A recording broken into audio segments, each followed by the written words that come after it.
400 years ago, a small group of people set sail across the perilous and vast Atlantic Ocean, chasing a dream of freedom.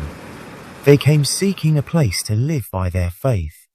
They faced incredible odds and dangers, but would endure, and they would help shape a new nation. This is the legacy of the Pilgrims. Who were the Pilgrims? The Pilgrims were English separatists who broke away from the Church of England because they believed it did not follow the Bible closely enough.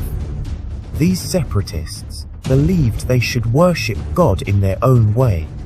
In England, they faced fines, arrest, and even imprisonment for holding their own religious services, forcing them to worship in secret.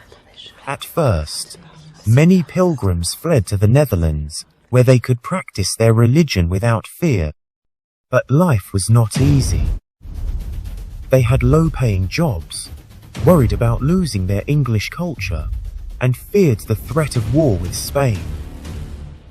They longed for a place where they could keep their traditions and live by their faith. That dream led them to plan a new life in North America. For Europeans in the early 1600s, much of North America was considered new land, even though indigenous peoples lived there.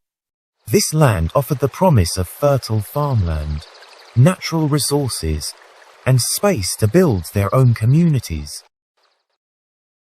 In September 1620, about 100 pilgrims boarded a small ship called the Mayflower.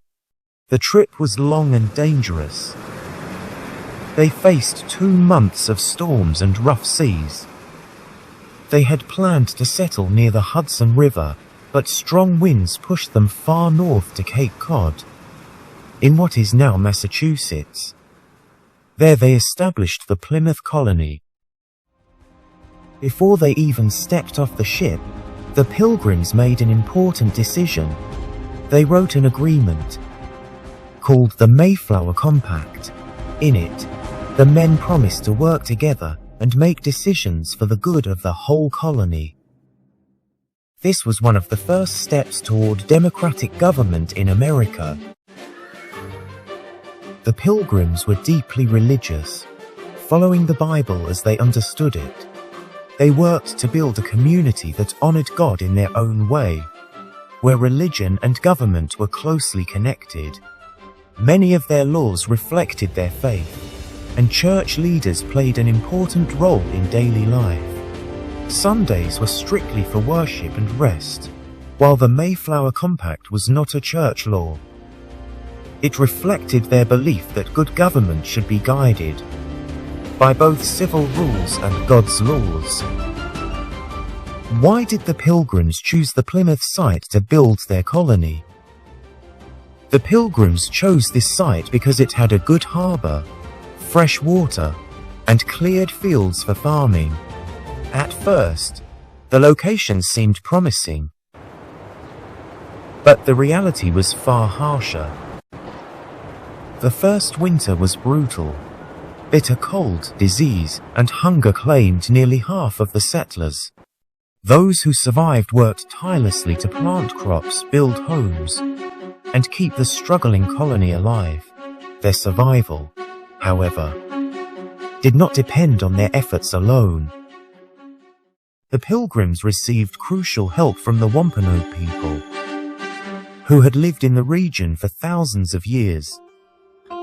A Wampanoag man named Squanto taught them how to plant corn, fish in local waters, and trade with nearby tribes. In the fall of 1621, the Pilgrims and the Wampanoag came together for a harvest celebration, an event remembered today as the first Thanksgiving. Though the Pilgrims were not the first English colonists, the Jamestown settlement in Virginia came earlier. The Plymouth settlement became one of the first truly successful English colonies in North America. The Mayflower Compact introduced ideas of self-rule that influenced later colonial governments and, eventually, American democracy. Their story is remembered as one of courage, faith, and survival. Yet, their arrival also marked the beginning of great change and great hardship for Native American people.